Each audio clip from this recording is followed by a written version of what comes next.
Some of you might be thinking about starting a YouTube channel and you're of later age, you're not some young kid, and you're 60 years old like I am. My advice to you is just go for it.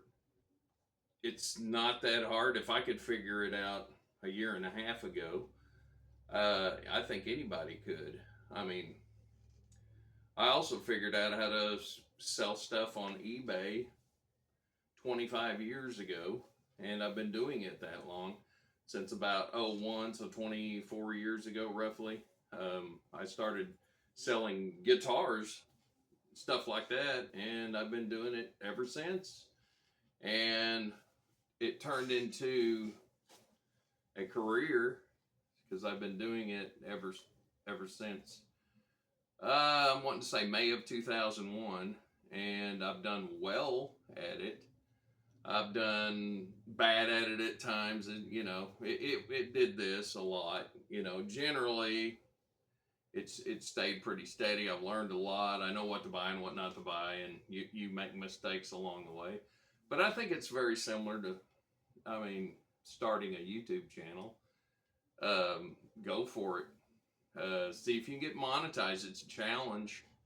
I've seen guys that are older. There's one guy that put a video up. I saw 80 years old, and he started a YouTube channel, and he's monetized, and they're paying him money for it. And that's basically all he does. He just talks about his YouTube channel, and he gets a lot of views. But it's interesting.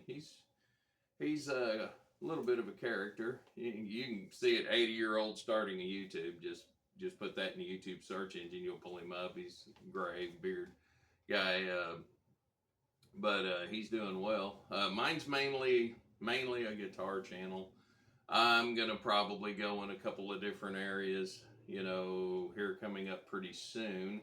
I'll be shooting more videos because I'm going to be getting a whole lot more product in, so I'm going to start doing some reviews on some new stuff that has come in, starting with, mainly what is the difference between stuff from 25 years ago when I started. Here's a good example. When I started, this is a 2000. This is a 2000 Squier Stratocaster. This was very common. This is probably the Bullets. Yeah, the Bullet series. This was the cheapest one they made back in 2000. And you could order it on Musician's Friend and get it delivered to your house for $70. And I can remember that price because I was buying them from a wholesaler for $37. So I was getting a bunch in and then selling a few on eBay and parting them out and all that stuff for 25 years ago, 24 years ago. So, but talk about this, which this one's held up, and it's not a bad player. I did a little bit of a setup on it, just to make it playable. It's not a horrible guitar, but it's a super thin body, not a lot of wood there. It's held up over the years. You can see the neck is slightly discolored. It's still playable, but it's made out of cheap parts. Doesn't sound perfectly, great. Sounds sort of like a Strat, like it's supposed to, but every part still works on it. It's got heel cracks. This one wasn't played a lot. The frets on it are still good, but it did last. But it was made as cheap as possible at that time. Now, Squier Classic Vibes, which is like the higher end Squiers, that the highest end Squier back then was 129, I believe, in 2000 to 2001 at the most. Now they're 450, 479. And I happen to have a Telecaster right behind me. Let me grab that. Very heavy. Compared to that, it's a completely different guitar. It's got very good wood on it. Alder, maple, roasted maple. Very nicely made. Even has the walnut plug and the truss rod. Alnico pickups. Upper, not cheap low-end stuff on the electronics. Somebody liked this one so much that they put Grover locking tuners on it. See if you can see that. Which is quite an upgrade, you know, spend $90 on, you know, tuners for a Squier guitar. But this is the classic Vibe 50s. It's got the barrel saddles on it, which I don't particularly like. I haven't set this one up yet, but I can already tell somebody just went straight across with them. That doesn't intonate it correctly. I'll intonate it correctly. The action on it is perfect.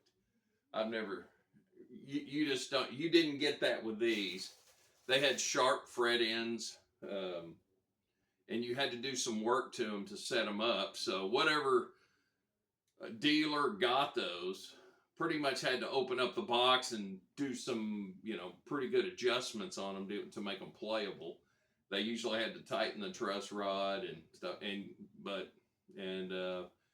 fret ends would be sharp. You'd have to file those a lot of the times. It wouldn't be intonated at all. This one, when you get it, it's pretty much good to go out of the box. I am just shocked. What Fender has done has stepped up their game because of PRS SE models, which sell for a ridiculous price. It's $700, $800, over $1,000 for an import from Indonesia, and they cost that much now. But they're well made. I'm not saying it's not worth it, because you are getting a premium playing instrument for a lot less than the regular PRS guitars, you know, made in the USA, which are, you know, $2K plus and up. And are they $2K better? No, but they're worth more, you know. So if I see a PRS American made for $800-900, and you know you're not going to get hurt spending that much money on it. But anyway, Fender was forced to make their Squiers better because PRS made their SEs better. Epiphone was also forced. Gibson was forced to make their Epiphones better because of PRS going to Indonesia and really paying attention to the quality and the builds and everything. So I'm going to be doing reviews on all of that stuff coming up. And there has been some change. That's 5 years ago. Quality of import guitars has gone through the roof. And I'm getting cheaper guitars in. I'm finding them out in the wild, also used. And I'm going, wait a second. $70 for this, and plays like a $500 guitar. So quality has stepped up their game in all the manufacturers on their low end stuff. So now I think it's great, because when I first started playing guitar, if you could pick up an American used guitar for $500, you're doing okay then. And they were usually made pretty well, you know, compared to anything cheaper than that. But you could pick up a Gibson for $700 or $800, $600 sometimes, even brand new. You know, you'd see them at that price. But that's paying pretty much retail out of a music store. But now you can go in and buy the Squier brands, the upper end Squier stuff, even the Affinity, which is the step down from these. They're still doing a lot of the same stuff, and the setups on them are good. And I was wandering around Guitar Center a couple days ago and just picking up some of their lower end stuff, deciding what I'm going to get to review. And I've picked up on, wow, there was only some of the off-brand, not normally, you know, not the Squier, not the Fender, not the PRS, not the Taylors, not the Martins and stuff like that. Just your off-brand that Mitchell and stuff like that. That's the only ones you can pick up now where you go, you know, these aren't very well made. But anyway, it's up to them, of course, to set their own prices, and their prices have gone way up. Considering this guitar would have maxed out at maybe 175 back 30 years ago. Probably about maybe 150, 175. Even though it's got good quality. Of Squire Affinity used to make full thickness bodies and decent necks, and that's what they sold for, brand new, delivered to your door with no tax, delivered to your door with no tax on it. So it was a good time, but they were, had some problems. Those problems are gone. I mean, these rounded over frets and the finish work on the ends of the frets.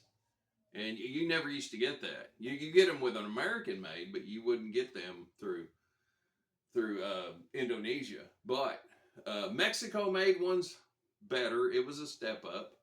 And the Mexico made ones now, all the Fender Mexico made are, some of them are preferred over the American made because the necks are slightly thinner and the bridge spacing is slightly thinner, so you're basically getting the same guitar and same quality. And the factories are Baja California to Corona California isn't that far, so they do borrow some workers back and forth. Of course, they're going to do that, but they still make good quality products out of all the American made factories. I've heard some Gibson purists, say that, these are if it doesn't say Gibson on it, if it has Epiphone on it, it can't be a good guitar. Well, it used to be somewhat true, or it was a toss up. But I know what they used to do. They did not have China build their stuff, and they did not take the most perfect one, because they didn't want it as good as the Gibson, so they would have the factories actually not build them as well, which if you think about it hard enough, you can understand that. And I used to have mixed feelings about that, and I'm cool with it. But reviews coming up. Going to start buying a lot more brand new guitars. I've got a distributor now that I'm going to be selling, online, of course. I'm always going to be doing that. I probably till they put me 6 feet under. But I got a new distributor, and I can buy them basically. I don't have to have a $50,000 order that, comes in. He's good at piecemeal or, minimum orders, and I can handle that. But I'm going to be doing some reviews, some side-by-side comparisons, and guess what? A USA neck will fit on this perfectly. It's the same exact dimensions, and the screw holes even line up on it. So I'm going to show a video of that, by the way. I got that one in the can. That's coming in the future. But anyway, if you're 60 years old, if you're 40, if you're 30, if you're 20, yeah, everybody's starting a YouTube channel. But even if you're 60, you can be monetized. They are paying me for this stuff, so I'm going to keep going. And just to let you know, what's coming up is reviews on. I'm going to do a Squire order, and get some stuff like the Classic Vibes. This actually came from them, so from a distributor, and it's just he just sent me one because I'm aboard now and I'm not buying from the other guys I used to buy through, and I'm going to, this was used, and he goes, it's used but perfect, and it is. There's not a flaw in this thing. It's basically been sitting in a case. So he sent me this. I'm going to pay him for it. He's going to cut me a really good deal, but I mean, that's a promise on a big order. I got to order at least a dozen. So, and I'm first one, I got to make the trip and go out there. So I got to bring some of my paperwork to him, sign some stuff. But anyway, thanks for watching, and stay tuned for a bunch of reviews. I'm going to get some of the 2026 stuff that's coming out now, and I've been reading on some of the new models they're coming out with, and looks like some pretty cool stuff. Maybe some upgrades here and there. One thing that's never changed is that right there, the jack. The jack has never changed on a guitar since they started building electric guitars. And guess what? The pickups haven't either. They still do a certain amount of winds on them. They're either scatter wound or done with CNC. These are CNC ones, so they're going to be consistent through each guitar. They have the same exact amount of winds and the same exact magnet behind them. So, and that's cool that they do that now. I'm not going to, say, oh, hand built's better. Come on. People that say that, hand built is better. No, it's not. A machine will spit them out perfect each time. The only hand thing they're doing, mainly, besides the finish, is they're just looking at the piece of wood and going, is that worthy of sticking it in the machine so that the machine can build this thing basically for me, and I just have to do a few sanding marks, knock off some, pieces that were stuck. But, I mean, they even have suction cups that hold these things in place. It builds the whole front. They flip it over, and they suction cup it again. Then they put it in for the routes. And I mean, you got a person standing there feeding the machine, but it basically finishes it. And there are some factories, the Indonesian quart factory, that paints them also and puts the finish on automatically. They just put the guitars in, and that thing spins them around a carousel and comes back. It's pretty amazing to watch. But thanks for watching. Comment below, like the video if you will. You don't have to, and you don't even have to subscribe. I'd like for you to. But if you enjoy content like this and you enjoy content of reviews, I'm going to start that in probably about September, and I'm going to go pretty much solely reviews because I will have so many to do. So I'm just going to start stacking them in there and try to release 2 a week if at all possible. But it forces me also to go ahead and do a setup on them anyway, just in case they need anything. So when I do the review, I'm going to set it up in the process of doing the review. But in case you're looking for something relatively priced, find one of these used that's barely used, because you can pick them up for a couple $100. And wow, I mean, if you want that Telecaster sound, I got really nothing bad to say about the Squier Classic Vibe series. And you can't go wrong in it. It's gonna last. I mean, it's got a poly finish on it. It's not any type of lacquer that's going to darken or wear or anything like that. These things in 70 years, if you somewhat take care of them, they're still going to be around and still be playable and able to be refretted, or somebody's main instrument. From what I've seen, these frets wear very slow also. They're very long lasting.